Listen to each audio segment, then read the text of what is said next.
السلام علیکم ورحمۃ اللہ وبرکاتہ۔ میں فیض نعمانی ایک بار پھر آپ کی خدمت میں حاضر ہوں۔ ہمارے چینل پر آپ سب کا خیر مقدم ہے۔ طعنہ دیں گے بت کی مسلم کا کوئی خدا نہیں، ظلم ظلم اور ظلم۔ کیا کوئی سننے والا ہے؟ کیا کوئی دیکھنے والا ہے؟ کیا اس بستی میں کوئی صاحب دل نہیں؟ کیا ماؤں نے بہادر و شجاعت سے بھرپور نوجوانوں کو پیدا کرنے سے باز ہو گئی ہیں؟ کیا اب کوئی باطل کی کلائی مروڑنے والا، انسانیت کو شیطانوں کے پنجوں سے نجات دلانے والا اور مظلوم و بے کسوں کی دادرسی کرنے والا نہیں؟ کیا کوئی بھی آہو بکا سننے والا، بہتے آنسوؤں کو پونچھنے والا، کلیجہ پھاڑ کر رونے والی خواتین اور بچوں کو تسلی دینے والا نہیں؟ کیا فرعون کی فرعونیت کے سامنے اب کوئی موسیٰ نہیں؟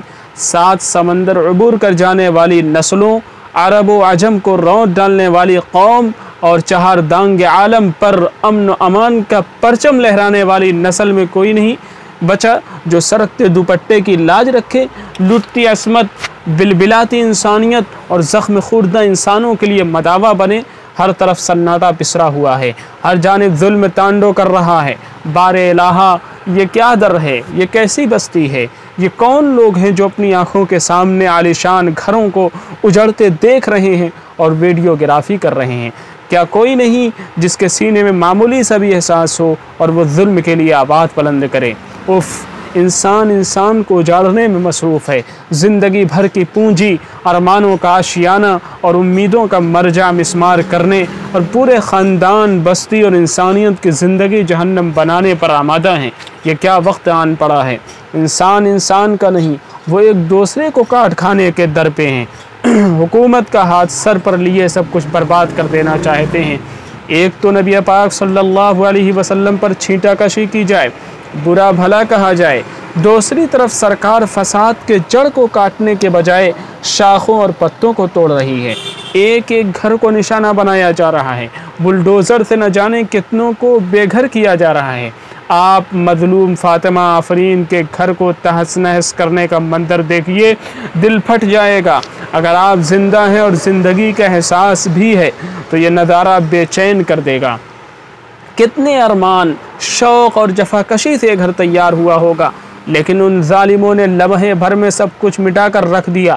آخر یہ کیسی سزا ہے؟ نہ کوئی عدالت، نہ کوئی ٹرائل۔ اسی طرح نوجوانوں کی جماعت پولیس ڈیٹینشن میں سڑ رہی ہے، کوئی پوچھنے والا نہیں۔ قانون و دستور بالائے طاق رکھ کر ڈکٹیٹرشپ دکھائی جا رہی ہے۔ یہ سب ہٹلر مسولینی کی اولاد ہیں جو تاریخ کو دہرانا چاہتے ہیں۔ بستیاں بسانے کی ہمت نہیں، غریبی دور کرنے کی اوقات نہیں، بھوکوں کو کھانا کھلانے اور بے سہاروں کو سہارا دینے کی حیثیت نہیں، لیکن ان کے سر سے چھت چھیننے اور ان کے منہ سے نوالا لے لینے کی ہمت ہے۔ ایسا معلوم ہوتا ہے کہ یہ انسان کی شکل میں شیطان ہیں۔ یہ خود اپنے ملک کو گڑھے میں دھکیل رہے ہیں۔ کیا یہ نہیں جانتے کہ جب بستیاں اجاڑ دی جاتی ہیں، بچوں کو بھوکا ننگا چھوڑ دیا جاتا ہے، عورتوں کو بے سہارا کر دیا جاتا ہے تو انارکی پھیلتی ہے، آبادیاں ایک دوسرے کو برباد کرنے، حتیٰ کہ خون خرابہ کرنے پر آمادہ ہو جاتی ہیں؟ یہ باتیں کوئی ڈھکی چھپی ہوئی نہیں ہیں، بلکہ تاریخ ان پر گواہ ہے۔ جاننے والے جانتے ہیں کہ آج بھی جن افریقی ممالک میں جرائم پیشہ کی بھرمار ہے، جہاں آئے دن فائرنگ اور قتل و غارت گری کی خبریں آتی رہتی ہیں، جہاں گن کلچر عام ہے، وہاں بنیادی وجہ یہی ہے کہ ان کے پاس کھانے پینے اور رہنے کے لیے کوئی مناسب بندوبست نہیں۔ لوگ غریبی اور پھر اس ظلم سے لڑنے کے لیے ہتھیار اٹھا لیتے ہیں اور پورا ملک اس کی چپیٹ میں سسکیاں لیتا ہے۔ بدامنی، بد کرداری اور بدعنوانی عام ہو جاتی ہے۔ ڈرگس، بغاوت اور قزاقوں کا ٹولہ تیار ہو جاتا ہے۔ پھر نہ معاشرہ چین سے رہتا ہے، نہ کسی حکومت کو استحکام نصیب ہوتا ہے۔ ہندوستان خود ان مراحل کو جی چکا ہے۔ جنگ آزادی کے بعد جس طرح کے حالات پیدا ہوئے، ہندوستان پاکستان کی تقسیم میں خون کی ندیاں بہائی گئیں، لوگوں کے گھر جلا دیے گئے، بیوی، شوہر اور بچوں میں جدائی ہو گئی یا پھر غربت نے انہیں آ گھیرا۔ ایسے میں ڈاکہ زنی، قتل اور چوری کے معاملات بہت زیادہ بڑھ گئے تھے۔ ملک میں جرائم کم ہونے کی وجہ یہی بنی کہ ایسے گھروں کو سہارا دیا گیا، خط افلاس کے نیچے رہنے والے لوگوں کو راشن پہنچایا گیا، انہیں زندگی کے اصل دھارے سے جوڑنے کی کوشش کی گئی۔ 5ویں یا کچھ زائد پڑھے لکھے لوگوں کو نوکریاں دے دے کر ان کی حوصلہ افزائی کی گئی، شہروں کو آباد کیا گیا، فیکٹریاں لگائی گئیں، کمپنیوں نے لوگوں کو کام کاج دیا، رفتہ رفتہ ایک نسل بدلی، دوسری نسل آئی اور لگ بھگ تیسری نسل تک خط افلاس سے نیچے رہنے والے لوگوں میں خاصہ کمی دیکھی گئی۔ کانگریس نے جاتے جاتے یہ عظیم کام کیا تھا، لیکن موجودہ سرکار کی غلط پالیسیوں، لاہے عمل اور کورونا نے مل کر غربا کی کمر توڑ دی۔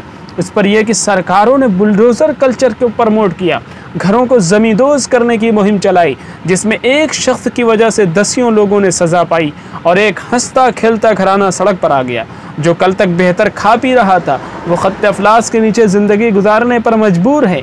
نتیجتاً اس وقت 40 کروڑ سے زائد لوگ بھوکوں مر رہے ہیں، ان کے پاس بنیادی سہولیات نہیں۔ سرکار بجائے یہ کہ وہ لوگوں کی مدد کرتی، اس نے مزید قہر ڈھانے کی قسم کھا لی ہے۔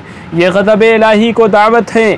لوگوں کو اجاڑنے والے کبھی بھی کامیاب نہیں ہو سکتے، بچوں اور بچیوں کو بے بس کرنے والے نجات و فلاح نہیں پا سکتے۔ اللہ تعالیٰ سب کچھ دیکھنے والا ہے، وہ ظلم کو پسند نہیں کرتا۔ ظالموں کا انجام عبرتناک ہے۔ جو یہ سمجھ رہے ہیں کہ وہ ظلم کرتے رہیں کہ اور یوں ہی بچ نکلیں گے، تو یہ ان کی بھول ہے۔ دنیا بھلے ہی انہیں نوٹس نہ کرے، لیکن اللہ تعالیٰ کی نگاہ سے بچ نہیں سکتے۔ آج نہیں تو کل ان کا انجام سرخ رنگ سے لکھا جائے گا۔ انہیں جس طاقت پر گھمنڈ ہے وہ چور چور کر دیا جائے گا، ان کی زندگی تنگ کر دی جائے گی۔ یہ ہمارا عقیدہ و ایمان ہے۔ اے اللہ اب تو سن لے، اب دیر نہ کر، ظلم تجھے پسند نہیں۔ یہ بندے تیرے بندے گناہگار سہی، لیکن تیرے ہی ہیں، ان کی لاج رکھ لے۔ آمین۔ حق پرستوں کی اگر کی تو نے دل جوئی نہیں، تانا دیں گے بت کی مسلم کا خدا کوئی نہیں۔